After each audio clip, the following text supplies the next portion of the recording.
Nahihiya ako dahil hindi naman ako ganun kagalingan kumanta. Pero I think it's one way also that we can also thank the fans with our performances and sa mga hinanda namin for them. And to add pressure to that, hindi lang to ba sa US, may Canada. Talagang ang daming shows, no? Yes, with tickets. Buy your tickets lang. Pero how do you guys feel, you get to see all your kababayans dyan sa mga bansa yan, US and Canada.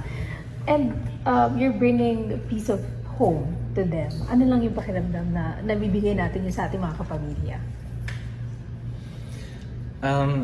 Ako medyo malambot talaga yung puso ko sa mga kababayans natin abroad, whether they're OFWs or immigrants or residents. Kasi iba talaga sa atin dito sa Pilipinas. And mahirap rin para sa atin kapag may naiiwan tayong pamilya at may mga nami-miss tayo or nagre-reminisce tayo, kahit mga maliliit na bagay, kahit candy man lang yan or chocolate.